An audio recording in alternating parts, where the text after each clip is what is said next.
Me gustaría comenzar con este tema. Esta es una imagen característica y esto es algo que también tenemos que tener en cuenta, que es una leucemia aguda promielocítica. La leucemia aguda promielocítica, que está dentro del grupo de las leucemias agudas, es una leucemia que es de las más agresivas porque debuta con coagulación intravascular diseminada. Si el paciente no inicia tratamiento a la brevedad, puede cursar con una complicación hemorrágica que es masiva, que le puede costar la vida al paciente. Una de las características son estas, como vemos en las imágenes, estas barritas que vemos en el citoplasma de las células se llaman cuerpos de Auer y esta es una característica de esta leucemia. Lo que vemos son promielocitos. Pero hablaremos de manera global de las otras leucemias. Sin embargo, es importante conocer que esta leucemia, a pesar de que sea la más agresiva de todas, es la que más se cura. Porcentaje de curación del 90%. Siempre me gusta comenzar diciendo de, bueno, ¿cómo vamos a identificar algo que está normal si no sabemos qué es lo normal? Si, ¿Cómo vamos a identificar algo anormal si no conocemos los valores o los rangos normales de una biometría hemática? Acuérdense que la biometría hemática actualmente es hecha por estudios o por equipos automatizados que nos dan un rango de referencia. Emiten algunas alertas, que estas alertas le dicen al químico, que es el que termina siendo el frotis de sangre periférica, y es el que muchas veces nos determina la presencia de blastos o promielos, que es lo que dice nos para las antenas. Esto muchas veces los químicos son los primeros en detectar que en esa biometría hay algo anormal.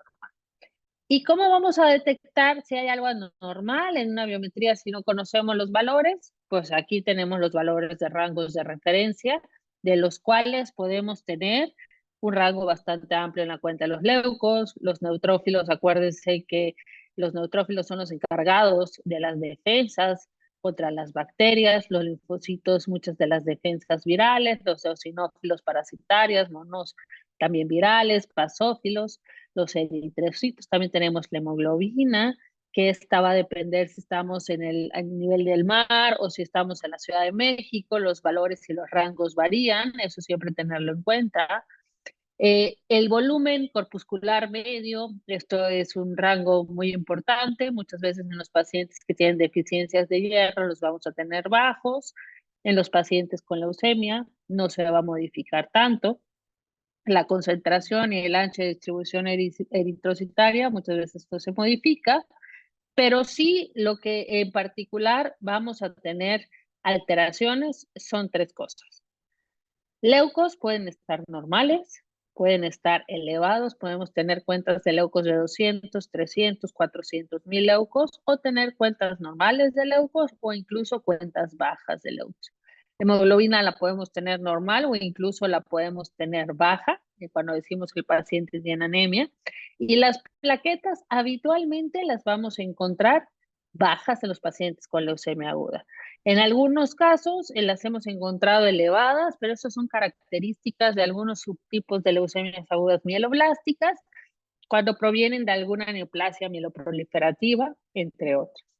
Cuando decimos que tenemos bisitopenia o pancitopenia, estamos hablando de que 2 líneas o 3 líneas celulares las tenemos bajas. ¿Qué también debemos de conocer? El frotis de sangre periférica, como comenté, los hacen los químicos y son los que se encargan.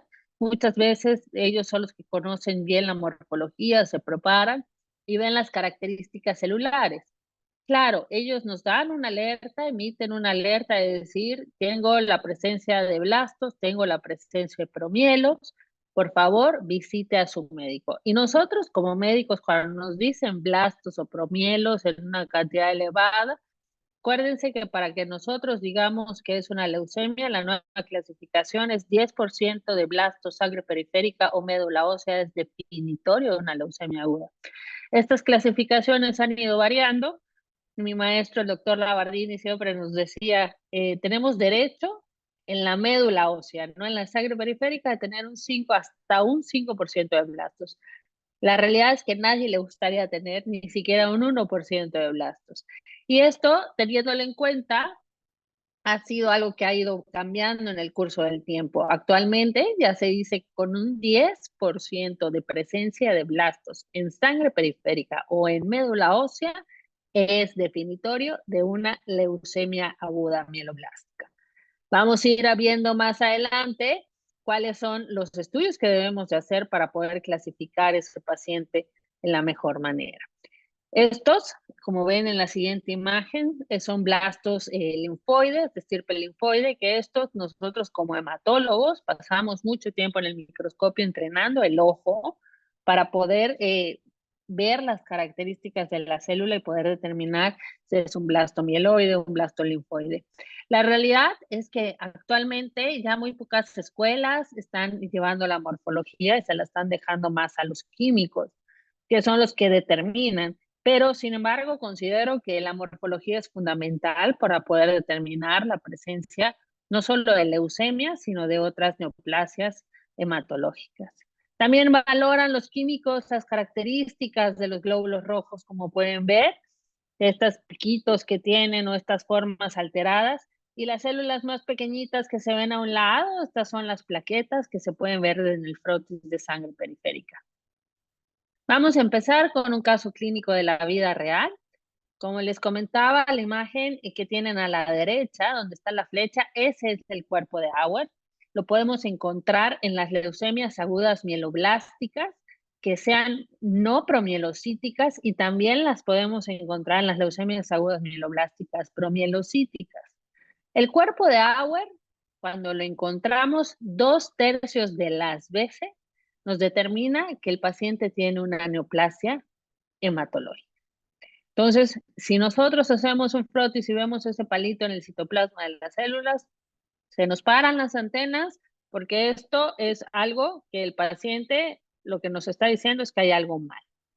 El caso clínico es una mujer de 44 años que inicia con un cuadro de rinitis alérgica, ataque al estado general. Ella acude al laboratorio, se hace una biometría y ahí el químico y en el laboratorio emiten una alerta y le dicen a la señora, reportan blastos, por favor, busque a su médico.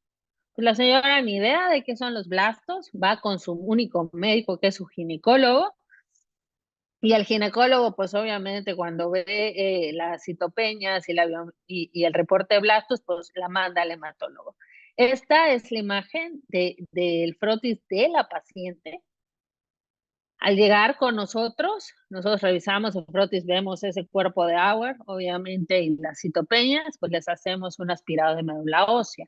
Esta imagen es el aspirado de médula ósea de la paciente, donde podemos observar en su mano derecha las imágenes donde observamos la presencia de blastos.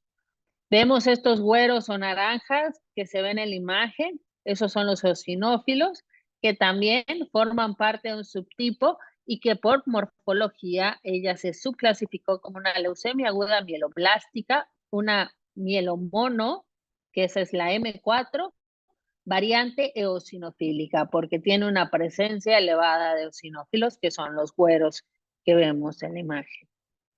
Le solicitamos el panel porque todos los pacientes con leucemia aguda, a pesar de que digamos necesitamos tener un 10% de blastos en sangre periférica o en médula ósea, estamos obligados a hacer una biopsia aspirada de médula ósea. Esa la hace el hematólogo. ¿Por qué? Porque ahí obtenemos las muestras. Muchas veces lo que encontramos es que la sangre periférica y la médula ósea son muy diferentes la cantidad o la estirpe celular que vamos a encontrar. Es por ello que, obligada el aspirado de médula ósea, de igual manera, ahí se obtiene la médula para poder correr el estudio de cariotipo. Muchas de las veces, si lo tratamos de hacer en sangre periférica el cariotipo, vamos a tener muchas alteraciones. De igual manera, ahí mismo corremos la citometría de flujo, que pues son los estudios que se requieren para poder clasificar. Y si la pregunta es, ¿y para qué necesitamos clasificar la leucemia aguda mieloblástica o linfoblástica? Claro, porque muchas veces, dependiendo del subtipo, es el tratamiento que el paciente va a recibir. No es como one fits all, o sea, es uno para todos, no porque yo tengo un martillo, todos son clavos y a todos les voy a pegar con el mismo tratamiento. La realidad es que cada vez se está personalizando más el tratamiento de los pacientes con cáncer. No así, no quedamos fuera en el tratamiento de los pacientes con leucemia aguda mieloide. Entonces, chicos, tener en cuenta que el diagnóstico de una leucemia aguda es una urgencia. Para mí, que soy hematóloga, la leucemia aguda independiente del estirpe es una urgencia. ¿Por qué? Es muy sencillo poder decir, bueno, estos son pacientes que no tienen defensas porque la médula ósea del paciente pues está totalmente infestada por la presencia de blastos. No producen neutrófilos, no producen monocitos, no producen linfocitos y el paciente es vulnerable a una complicación infecciosa. Si este paciente con una leucemia aguda y una complicación infecciosa no es tratado en las primeras horas, es suficiente para que el paciente pueda fallecer en cuestión de horas. Un choque séptico en un paciente con leucemia, con neutropenia, sin presencia de defensas, es mortal todas las veces. Es por eso que es importante referir de manera temprana y oportuna a estos pacientes. Lo mismo, pueden tener complicaciones hemorrágicas por la baja de plaquetas, pueden sangrar el sistema nervioso, sangran en las encías, en la nariz, la presencia de petequias, estos puntitos rojos que tienen las piernas. Todo eso es una urgencia. Para poder tratar a un paciente con leucemia aguda se requiere un equipo multidisciplinario. ¿A qué me refiero? Necesito un banco de sangre, necesito un servicio de imagen, necesito la presencia de antibióticos, de un hospital, oxígeno, terapia intensiva. Muchas veces estos pacientes pueden requerir una unidad de terapia intensiva. Entonces, primero, entender que la leucemia aguda es una urgencia y lo segundo que quiero que entiendan es que es una enfermedad curable. La leucemia aguda es una enfermedad, es uno de los cánceres más agresivos de la sangre. Sin embargo, dependiendo de la edad y el tipo de tratamiento, vamos a poder curar a ese paciente o poderle ofrecer una mejor calidad de vida. Vamos a revisar. Entonces, vamos a comenzar con la definición. Acuérdense que cuando hablamos de leucemia aguda, vamos a hablar de dos estirpes celulares, la estirpe linfoide y la estirpe mieloide. Entonces, esto es un punto muy importante que tenemos que tener en cuenta porque son patologías totalmente diferentes que se tratan de manera diferente. La leucemia aguda linfoblástica es una enfermedad neoplástica que se origina en una mutación somática en un progenitor linfoide único y que en algunas de las fases de maduración es donde viene la alteración y proviene este crecimiento celular y da por ende a la leucemia aguda linfoblástica. Cuando hablamos de leucemia aguda mieloblástica, hablamos de un grupo heterogéneo de enfermedades porque la célula madre progenitora mieloide da lugar a glóbulos rojos, plaquetas, eosinófilos, basófilos, monocitos, neutrófilos, linfocitos. Entonces, como pueden ver, el grupo mieloide es mucho más diverso y cuando tenemos afección de un progenitor mieloide, estamos afectando prácticamente todas las demás líneas, excepto la linfoide, ¿verdad? Y esto, pues nos habla de que muchas veces esta afección puede surgir de este mismo progenitor o puede surgir de algo de algún paciente que ha recibido tratamiento contra el cáncer. Tenemos bastantes estudios epidemiológicos donde en cuanto a la leucemia aguda mieloblástica, la característica es la M2 y la M4. Sin embargo, la promielo, que es la M3, tiene una incidencia bastante elevada. ¿Cuáles son los factores de riesgo para uno tener una leucemia aguda? Es como todo y a la vez nada. Sí sabemos que todas estas alteraciones genéticas o síndromes genéticos que dan lugar a algo que se llama fragilidad cromosómica, como el síndrome de Down, síndrome de Klinefelter, Fanconi, Blount, ataxia, todos estos son pacientitos que tienen mucha fragilidad cromosómica. Y cuando hablo de fragilidad cromosómica, esto nos da lugar a tener mayor riesgo de estímulos que puedan afectar a nuestro material genético. Acuérdense que nosotros tenemos soldados en nuestro material genético que cuando sufre una alteración, estos soldados se encargan de repararlos. Sin embargo, sabemos que existen muchos mecanismos que tiene el cáncer de poder evadir todos estos sistemas de reparación. Sin embargo, cuando nosotros estos insultos o estos estímulos se van acumulando, esto da lugar a que pueda haber alguna alteración que dé lugar a una mutación en un específico que haga que la célula pierda la capacidad de dividirse, ¿no? Que sus hijas sean igual y que pierda la capacidad de morirse. Entonces da lugar a células hijas que tienen esta misma capacidad de que no se mueran y da lugar a divisiones de células hijas de la misma capacidad de no morirse. Entonces esto empieza a crear un cúmulo de células que da lugar a un tumor o que da lugar a una leucemia. También tenemos la radiación, agentes químicos, vemos muchos de estos casos en gente que se dedica al campo, que está expuesto a estos benceno, insecticidas, entre otros. En la bomba nuclear, ahorita está muy de moda con la película de Oppenheimer, ¿no? Que como hubo muchos de los efectos secundarios que se empezaron a ver, que pues mucha gente empezó a desarrollar leucemias, empezó a desarrollar diferentes tipos de neoplasias, porque pues la radiación no deja de ser un insulto a todo lo que es no solo externo, sino también a nivel genético. También la exposición a la quimioterapia. Sabemos que existe algo que se llama leucemias secundarias a terapias. Esto tiene una incidencia muy baja. Donde yo trabajo, que es un centro de concentración de cáncer, la incidencia es de un 27%. En otros lugares, perdón, que no se dedican, que no son concentración, tienen un 12%. ¿Por qué seguimos dando tratamiento? Porque el beneficio es mayor al riesgo y porque muchas de las demás enfermedades son curables. Actualmente vamos a ir viendo que los tratamientos han ido cambiando, tratando de evitar, pues esto que a la larga no deja de ser un estímulo o un insulto más al material genético del humano. También tenemos los agentes virales, como el virus del Epstein-Barr, como el virus del HTBL1, que son estímulos antigénicos que son constantes. Por ejemplo, el linfoma de tubo digestivo, sabemos que en el estómago no tenemos linfocitos. El Helicobacter pylori, que es un estímulo o una bacteria que está estimulando en el estómago por ese proceso infeccioso, los linfocitos empiezan a viajar al estómago y están con esta estimulación crónica, que uno de ellos puede tener la característica de mutar y dar algo que se llama un linfoma de tubo digestivo. Entonces empezamos a ver que también las infecciones juegan un papel importante en diferentes neoplasias hematológicas, más en el grupo de los linfomas, no tanto en el grupo de las leucemias. Sin embargo, no deja de ser un punto, ¿no?, importante en también otras entidades hematológicas y oncológicas.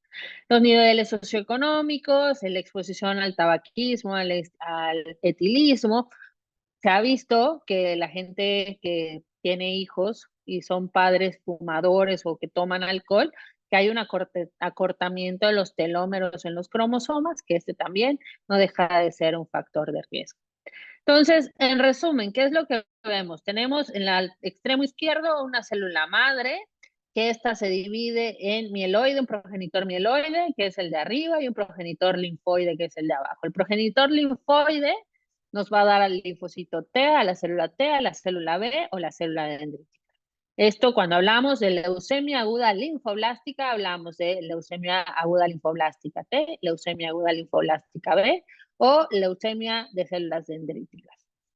Cuando tenemos un progenitor mieloide, este nos va a dar a diferentes subgrupos, ¿no? Un eritroide, que nos va a dar a los eritrocitos y a las plaquetas, de acuerdo a los diferentes estímulos, como pueden ver en las líneas o en los rectángulos rojos que sufre esta célula en el trayecto. De acuerdo a las necesidades del cuerpo, va a sufrir estímulos para producir lo que le hace falta, GATA1, FOC, GIF, AML1, todos estos para determinar si vamos a producir eritrocitos o plaquetas, y lo que son los progenitores mieloides, que ya son los macrófagos, los neutrófilos, eosinófilos, basófilos y los mastocitos, ¿no? Que son diferentes grupos de monocitos o macrófagos.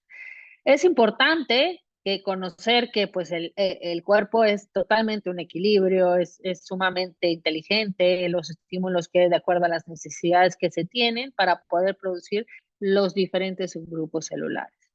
Entonces, vamos a empezar con la clasificación de las leucemias. Las leucemias agudas, pues las clasificamos actualmente por morfología en los países del tercer mundo, en donde podemos determinar si es una estirpe mieloide, si es una estirpe linfoide, pero actualmente ya existen muchos, la tecnología ha venido a apoyar mucho y a revolucionar. Sin embargo, cuando no se cuenta con los recursos, pues muchas veces pues tenemos que seguirlo haciendo a la antigua, que es por morfología.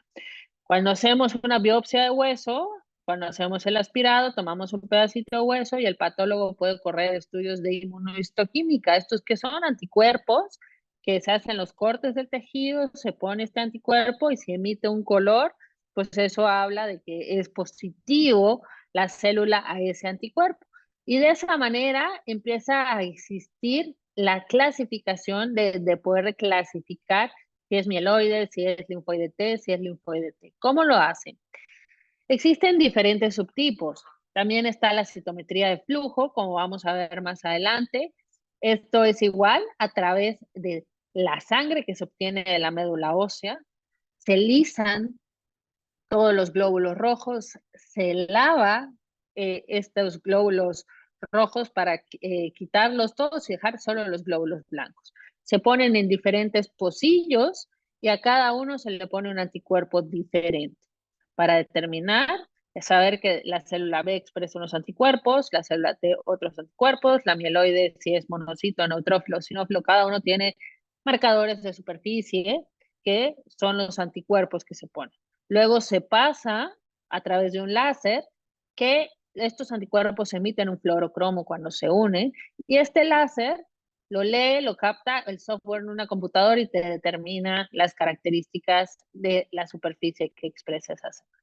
Muy interesante, todo esto son estudios que se utilizan para poder clasificar estas leucemias y no podemos dejar a un lado la citogenética que a pesar de toda la tecnología sigue siendo un estándar en la clasificación pronóstica de estos pacientes. Las alteraciones en nuestros cromosomas son un parteaguas para poder decir, este paciente requiere un trasplante de médula ósea, este paciente no. Actualmente, todo el riesgo intermedio y riesgo alto se requiere un trasplante halogénico o haploidéntico de médula ósea.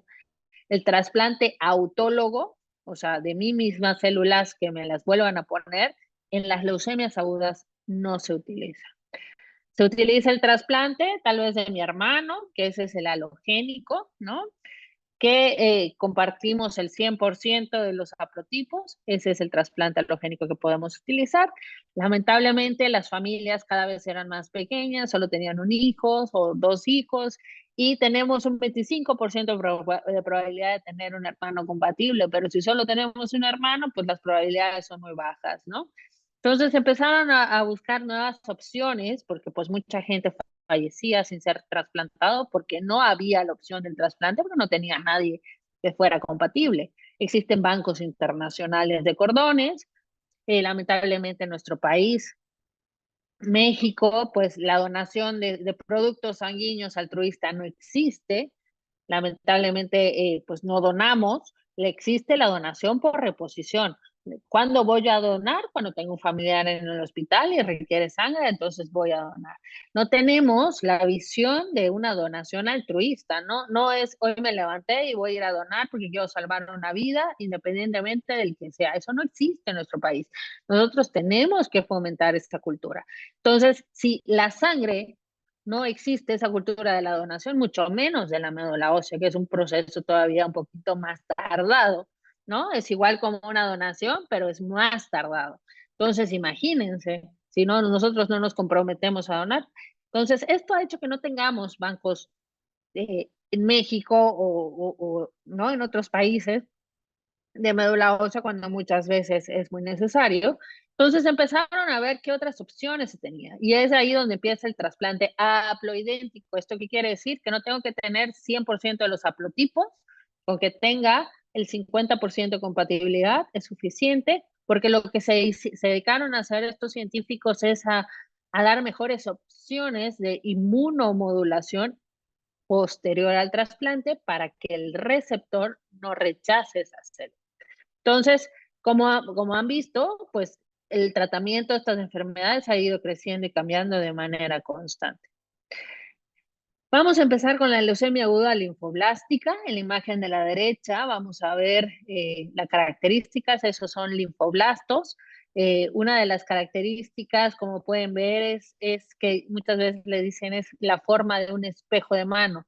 Cuando vemos las caricaturas de Disney, cuando la princesa tiene el espejo de mano y se está peinando, ¿no? Y está cantando, bueno, esta es la imagen característica que nosotros vemos en espejo de mano. Si vemos la imagen, las dos células de mano derecha de abajo del recuadro, la cuarta célula de abajo para arriba, esa es la que tiene la forma, ¿no?, de un espejo de mano. El citoplasma viene siendo el mango y el núcleo es el espejo donde se ve la princesa.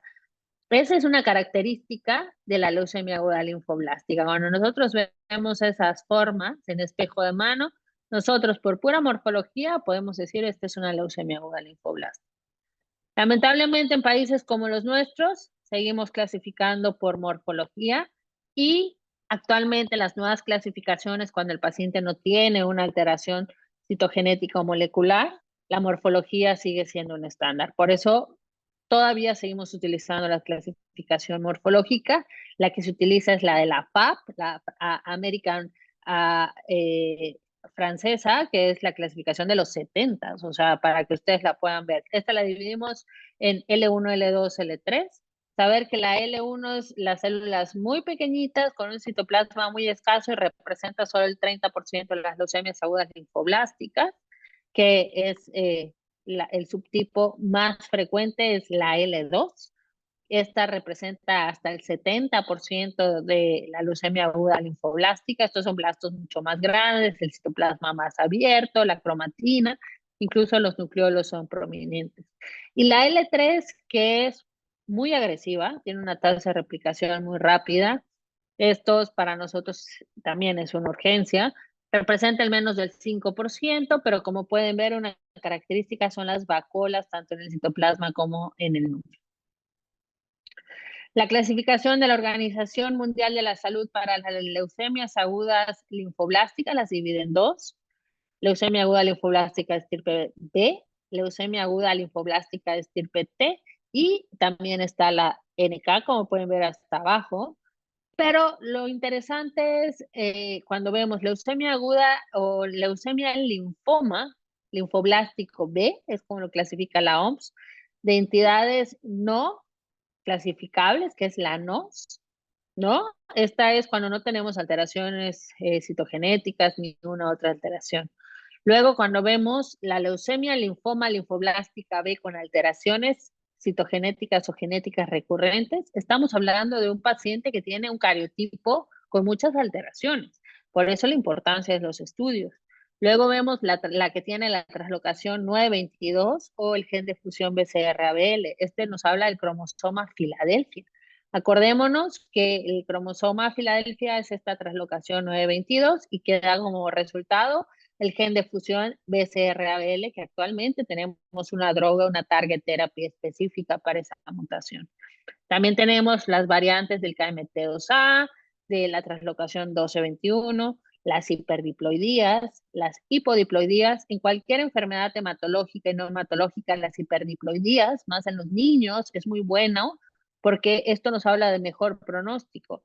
Y esto tiene sentido, tener más cromosomas, pues en algunas, ¿no? No es del bueno, no es tan bueno, porque podemos tener el chico yeye o la triple X, ¿no? Este tipo de entidades, pero no necesariamente en los cromosomas sexuales, sino en los somáticos, ¿no? En los otros cromosomas, el tener un cromosoma además no es del todo malo. pero sí el tener cromosomas de menos, pues no hay de manera de cómo compensar esa información. Entonces, siempre las hipodiploidías, el tener menos cromosomas es fatal, siempre es malo y de peor pronóstico. Luego tenemos el cromosoma BCR-ABL1-like. ¿Esto qué quiere decir? Que no tiene la translocación del cromosoma Filadelfia en específico, como la 922, que es el BCR-ABL, sino que tiene alteraciones en el ABL o que tiene en el ABL1, pero se comporta de manera igual agresiva como si fuera el cromosoma Filadelfia, y entre otros. Cuando les hablaba de la citometría de flujo, que les decía que se tenían que lisar todos los glóbulos rojos, se ponía en unas pipetitas los glóbulos blancos, se le adquiría un anticuerpo y luego se pasaba por el láser. Bueno, como pueden ver en la imagen de la derecha, las células pasan en fila india. O sea, así tienen que pasar una por una detrás de la otra. ¿Y qué es lo que mide el láser? El tamaño y la complejidad de la célula. Por eso es el forward scatter y el fluorescence emitted from stem cells detected. Entonces, mide dos características, el tamaño y la complejidad de la célula. El láser, la luz pasa y hay un software que mide cuando pasa el rayo, las características, habla de la complejidad de la célula, y el otro rayo que es emitido por el fluorocromo que se le pone, también lo mide el software. Entonces, estas células van pasando una por una, cuando se le han puesto estos anticuerpos se venden de manera comercial, existe un panel que es de screening, que ese viene las células mieloides, las células linfoides, las de SIRPT. Entonces, tú metes primero ese panel de screening y ya, pues se me marcó el T. Entonces, abres el panel comercial que viene de T para determinar si es una T temprana, si es una T mediana, si es una T madura, de acuerdo a las características de los anticuerpos. No somos tan brillantes como parecemos. Utilizamos también de la tecnología para poder clasificar bien estas enfermedades. Y en esta imagen, en esta diapositiva, me gustaría pues enseñar que la citometría de flujo, de acuerdo a las características, si es una T, como pueden ver, va a expresar en su superficie CD2, CD3, CD5, CD7, CD8. Si es una pre-B, va a expresar CD19, CD22, CD79. Como pueden ir viendo, no expresan lo mismo todas. Entonces, esas son las características que el clínico va obteniendo para decir, esta es una B común, es una pre-B, es una pre-pre-B, es una B madura, es una T. Entonces, toda esta información nos la determina el estudio llamado citometría de flujo. ¿De acuerdo? Entonces, ¿cuál es lo que determina? Saber que el linaje B es la leucemia aguda linfoblástica más frecuente. Esta nos determina hasta en un 85%. Vimos que la estirpe L2 por morfología es hasta un 70%. Y por citometría de flujo, saber que la B común, que es la que expresa por citometría CD10, representa un 65%. No es tan difícil, nada más hay que conocer la información. Lo mismo sucede para el estirpe T. El estirpe T es muchísimo más agresivo, tiene la característica de hacer masa mediastinal, tiene la característica de hacer derrame pleural. Estas, gracias a Dios, no son las más frecuentes porque tienen un curso clínico mucho más agresivo. Son leucemias que tienden a la recaída más frecuentemente, infiltración al sistema nervioso central, pero en general no es de las mejores que quieres que te toquen tratar, y mucho menos tenerlas. Tenemos la T temprana y la T madura, que pues no son tan frecuentes como la cortical. Recordemos que las células T, estas sufren su etapa de maduración en el timo, y las B salen de la médula ósea al ganglio. Ya hablamos de las linfoblásticas, ya hablamos de cómo se clasifican. Ahora vamos a hablar de las mieloblásticas. Como comentamos, es un grupo mucho más complejo. En cuanto a las nuevas clasificaciones, entender que tuvimos la clasificación de la Organización Mundial de la Salud, que esta ha ido cambiando. La última clasificación se actualizó en el 2022, el año pasado. Y esto pues ha tenido pues muchos cambios, porque cada vez se ha ido incluyendo la biología molecular en las enfermedades neoplásicas. Necesitamos cada vez tener genes, que esto los hacemos por estudios de PCR o por estudios de secuenciación de nueva generación. Y lamentablemente esta tecnología no la tenemos en todos lados. Entonces, esto es un punto a favor y en contra que tenemos para poder clasificar de manera correcta una leucemia. ¿Para qué nos sirve eso? Cada vez tenemos más algo que se llama target therapies. Estos son terapias diana, que si nosotros tenemos, por ejemplo, una alteración como la promielo, podemos utilizar una droga específica para esa alteración, como en la leucemia aguda, que tiene la mutación Filadelfia, del cromosoma Filadelfia, tenemos una droga para esa mutación. Para eso nos sirven todas estas alteraciones. Conocer todos estos genes mutados pues nos da un blanco terapéutico. Lamentablemente hoy no tenemos drogas para todos, pero recordemos que así se empiezan las investigaciones científicas al desarrollar drogas específicas para mutaciones puntuales. Entonces, cuando hablamos de las leucemias agudas mieloblásticas, vamos a definirlas, las que tienen alteraciones genéticas, ¿no? Y los que tienen diferenciaciones morfológicas.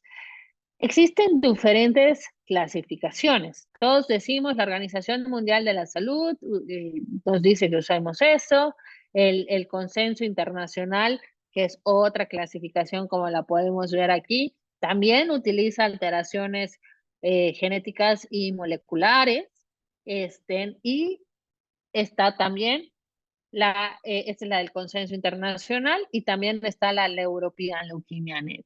¿Cuál es la que nosotros utilizamos? Con la que tú te puedas sentir más cómoda y que puedas tú clasificar mejor. Cuando les hablaba riesgo intermedio y alto, o riesgo intermedio o adverso, se van a trasplante, esto nos determina y nos ayuda a todas estas alteraciones y estas clasificaciones a poder clasificar bien al paciente, decir, este paciente va a requerir un trasplante, este paciente no. Como pueden ver, el riesgo favorable es muy pequeñito y la realidad es que la mayoría de los adultos hoy en día van a requerir un trasplante, un 80%. ¿Por qué?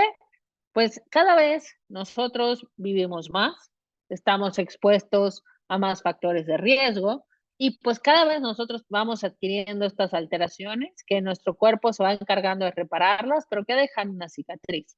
Esta cicatriz son estos genes, que el conjunto de estos genes se van acumulando y queda, ¿no? Es como ganarte la lotería. Tengo que tener estas 3 mutaciones en sitios específicos para que me dé una leucemia aguda.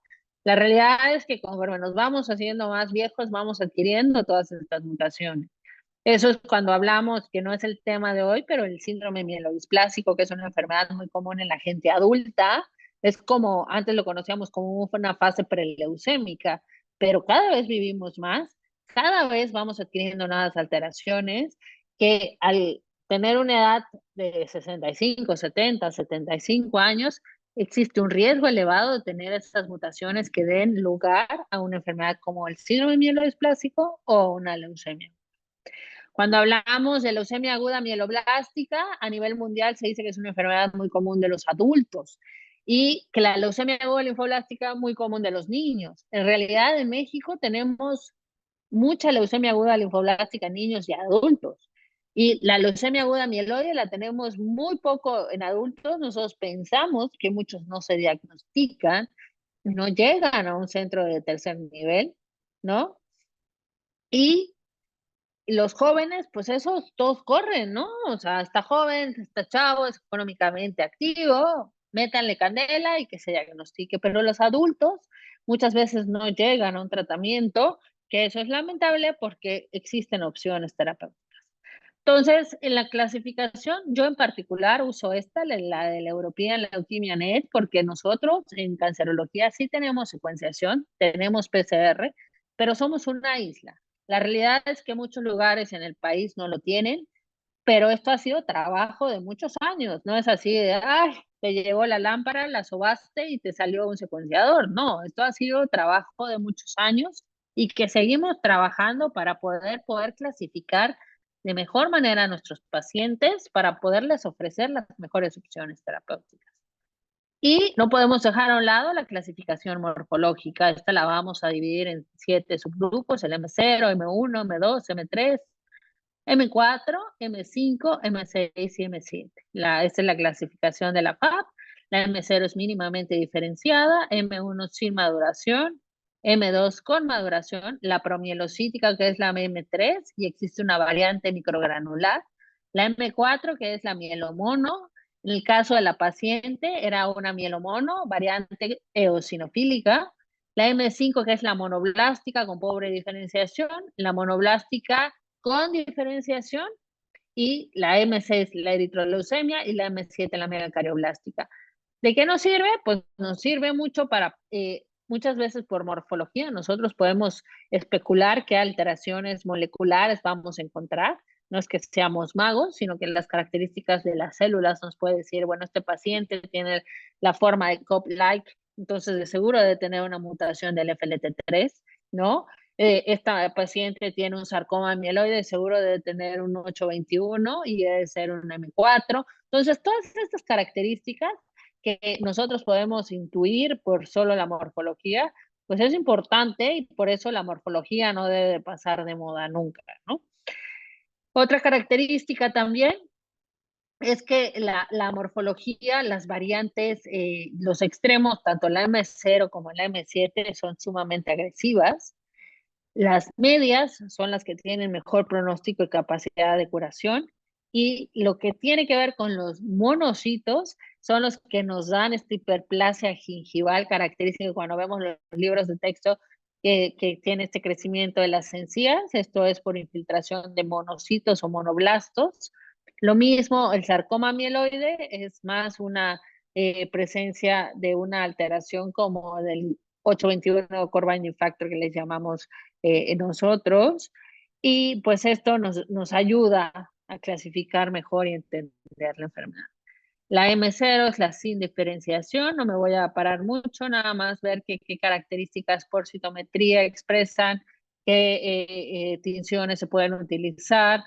La M1 pues ya tiene más diferenciación, expresa CD3, C33 y MPO por citometría, las características celulares. La M2 es la 821 que tanto les he comentado, con el grupo del core binding factor. La M3 es la promielo, la que vimos en la imagen inicial, donde vimos los cuerpos de Auer y los promielocitos. La M4 es la mielomono, como vemos en la imagen de la izquierda, esta célula que tiene como un doblez, eso es un mono, y la de abajo es el mielo. Luego tenemos la monoblástica pura.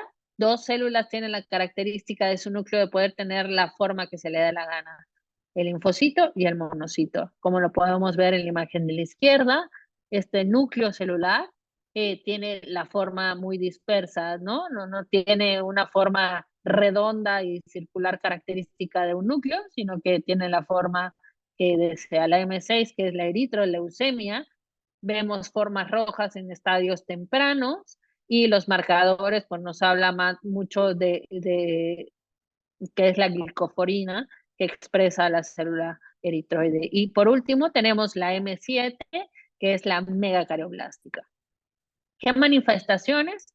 Pues lo más frecuente, pues las leucemias agudas, como vimos, tienen un inicio agudo, en promedio es de 3 semanas a un mes, mes y medio que tarda en paciente, pero ya cuando más tardan es cuando te llegan mucho más complicados, infectados, anémicos, con alguna hemorragia. Pero bueno, la característica es un síndrome anémico.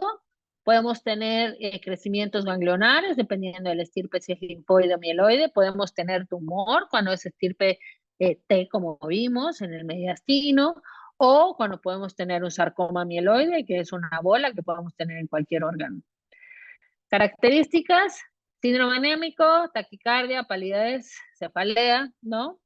Síndrome hemorragíparo, podemos tener epistaxis, hemorragia, petequias o incluso el sistema nervioso. Lo que les comentaba, la hiperplasia gingival característico de los monoblastos, que podemos encontrarlo tanto en la M4, pero más en la M5. vamos a encontrar un síndrome febril y muchas veces nos van a decir es que tiene fiebre por la leucemia. La realidad es que el 90% de las veces es por una complicación infecciosa que no la deben de tomar a la ligera, ya que eso es una urgencia. Los síndromes infiltrativos podemos tener crecimiento del hígado y el vaso y los ganglios. La enfermedad extramedular, saber que la célula de la leucemia proviene de la médula ósea y viaja en la sangre. Saber que la sangre pues prácticamente va a todos los órganos y tejidos del cuerpo y que la leucemia puede infiltrar todos los órganos y tejidos del cuerpo, desde la piel, sistema nervioso, testículos, hígado, vaso, riñón. ¿Qué pasa si nosotros tenemos infiltración al sistema nervioso central y no lo tenemos en ningún otro sitio y no le damos tratamiento al paciente? Pues que esa infiltración en el sistema nervioso central aislada se va a expandir a la médula ósea en un promedio de 3 a 4 meses. En las leucemias agudas linfoblásticas, los esquemas de tratamiento todos llevan profilaxis al sistema nervioso central, o si el paciente debuta con un crecimiento testicular, se quita el testículo para hacer el diagnóstico y al otro se radia para evitar que infiltre el otro testículo, además de dar además de dar tratamiento profiláctico al sistema nervioso central y quimio intensiva sistémica. La infiltración al sistema nervioso central la podemos tener, como les comenté, 95% en las linfoblásticas. Los mecanismos de diseminación pueden ser hematógena por afección ósea, puede afectar meninges, el parénquima cerebral, médula espinal, cualquier órgano. Acuérdense que la célula sanguínea viaja por todo el cuerpo. ¿Qué manifestaciones puede tener el paciente? Desde dolor de cabeza, crisis convulsivas, un par craneal puede estar afectado, ¿no?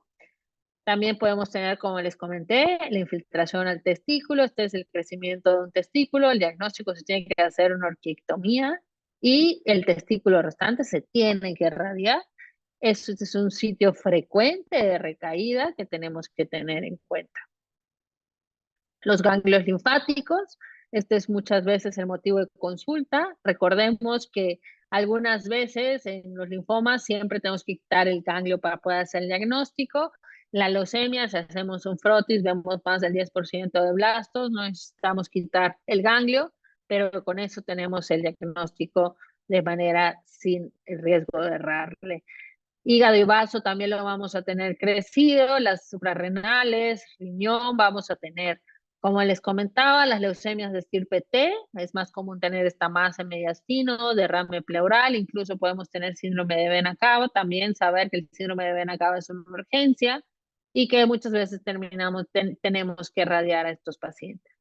¿Cómo vamos a hacer el diagnóstico? Ya vimos, hemos visto que por una biometría hemática, con más del 10% de blastos es diagnóstico. También tenemos que pedir estudios de hígado y riñón, porque existe algo que es el síndrome de lisis tumoral, que llegan a ser tantas las células que se empiezan a romper solitas y a echar todo el contenido celular al torrente sanguíneo que pueda hacer que empiecen a elevar los electrolitos, los tiempos de coagulación. Podemos caer en algo que se llama coagulación intravascular diseminada. Siempre tenemos que pedir perfil de tiempos firinógeno y dímero D. En particular, las de estirpe M4, M5 y M3 pueden debutar con CID, coagulación intravascular diseminada. Acá dice más del 20%, la nueva clasificación es más del 10%. FISH, cariotipo y citometría de flujo a todos lo tenemos que hacer porque por lo que ya vimos. Los estudios de HLA, sabemos que nuestra población, más del 80% va a requerir un trasplante, entonces desde el diagnóstico empezamos a estudiar al paciente y a los familiares de manera paralela para ver quién va a ser el donador y empezar los protocolos. Estudios de imagen, si el paciente tiene alguna complicación, se hace algún estudio ya sea del sistema nervioso, pulmón, catéter venoso. El tipo de tratamiento que utilizamos requiere tener una vía central, no es por gusto, sino es por seguridad del paciente. Muchas veces utilizamos el catéter externo, no utilizamos un puerto por la urgencia. Sabemos que estos pacientes entran y salen, son manipulados por estas vías, por el servicio de catéteres y las enfermeras, tienen un riesgo alto de infectarse o contaminarse y es más fácil cortar un punto y quitar ese catéter como foco que conseguir un cirujano, un anestesiólogo, abrir para quitar un puerto. Siempre utilizamos vías externas, no utilizamos puertos en este grupo porque son sumamente vulnerables a complicaciones infecciosas, que si no erradicamos el foco a la brevedad, ese paciente se nos puede morir. Y un estudio para ver la función cardíaca. Hoy sabemos que existe una subespecialidad que se llama oncocardiología, en donde se ha visto que todos los tratamientos, todos los esquemas de quimio, tanto mielotóxicas como target therapy, pues terminan afectando de una u otra manera el corazón. Entonces, nosotros tenemos que tener una función cardíaca basal para poder darle un seguimiento y saber cómo va evolucionando.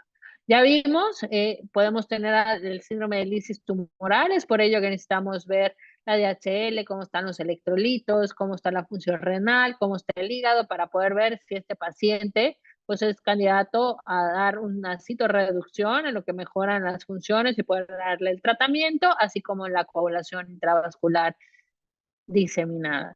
Ya vimos, más del 10% en sangre periférico médula ósea es diagnóstico de leucemia aguda. Este es una imagen de cómo se hace la biopsia aspirada de médula ósea. Se puede hacer a nivel external, cresta ilíaca anterior o cresta ilíaca posterior, que es lo más utilizado porque en external y en cresta ilíaca anterior no se puede hacer biopsia de hueso, solo en la posterior, y pues el riesgo de tener una complicación como afectar a un vaso o demás, pues es menor. La más segura es esta, que es la que utilizamos, perforamos el hueso cortical, llegamos al esponjoso donde está la médula ósea, ahí obtenemos la muestra, se hace un extendido, las muestras para la citometría del cariotipo se envían en diferentes tubos, uno es con heparina, otro es con EDTA, para poderse procesar.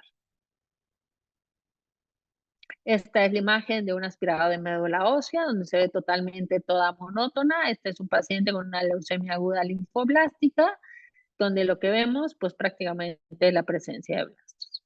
La citometría de flujo, lo que les decía del software, pues este nos da unas ventanas que nos ayuda de acuerdo a los marcadores de superficie que expresa la célula para determinar si es un monocito, si es linfocito, si es un granulocito, que son estrategias que nos ayudan.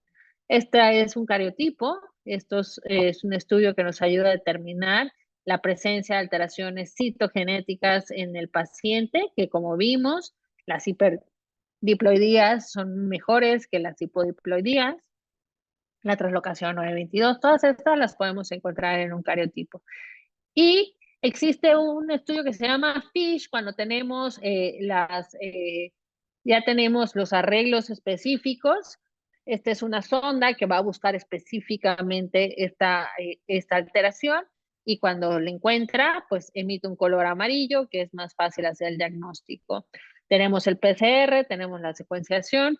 Todos estos estudios, pues actualmente con la PCR 24 horas podemos determinar qué mutaciones tenemos presentes y la secuenciación de nueva generación pues nos ayuda a tener un panel mucho más amplio. Existen paneles comerciales de 7, 14, 37, 52 exomas completos de genes mutados. Nosotros utilizamos uno de 37 genes. El pro es que pues podemos clasificar mejor a los pacientes. El contra es que tenemos que esperar juntar 5 muestras para poder procesar y tener los resultados. Actualmente pues no tenemos un volumen tan importante que esto retrasa pues muchas veces el diagnóstico, pero pues nos sirve para poder clasificar mejor. ¿Cuáles son los factores pronósticos? La edad, las comorbilidades, el desempeño físico. Cuando hablo de la edad, pues si el paciente es candidato a recibir un tratamiento intensivo o no, si tiene diabetes, hipertensión, insuficiencia renal, porque pues de eso depende si el paciente va a requerir ajustar el tratamiento o no, o si es independiente o no. El tratamiento lo dividimos en menores o mayores. Ya prácticamente la edad no es un corte porque tenemos gente de 70 años muy fit y que pues puede todavía recibir un tratamiento específico. El tratamiento de la leucemia se divide en inducción, consolidaciones y el trasplante, ya sea halogénico o haploidéntico, como comenté. En los mayores de 60 años, esto Podemos utilizar terapia no intensiva, como los hipometilantes, que son opciones terapéuticas que disminuyen el requerimiento transfusional, le dan mejor calidad de vida a los pacientes. Y también tenemos el soporte transfusional en lo que llega. ¿En qué consiste el tratamiento? Lo que podemos ver en esta imagen, damos un ciclo de remisión para bajar la carga tumoral. Las consolidaciones es disminuir la carga tumoral hasta un nivel que, digamos, no sea detectable.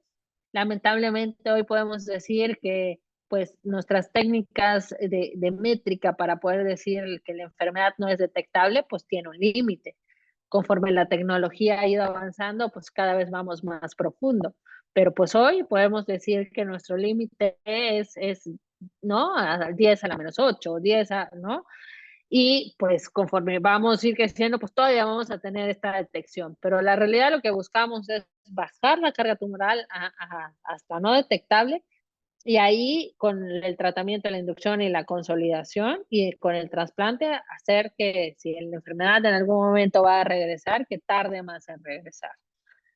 Lo mismo cuando hacemos el trasplante, es hacer lo mismo, no tenemos que esperar a dar todo el tratamiento completo y las consolidaciones, sino dar una inducción, una consolidación y si el paciente está en condiciones de llevarlo al trasplante, hacemos lo mismo, pero en menos tiempo.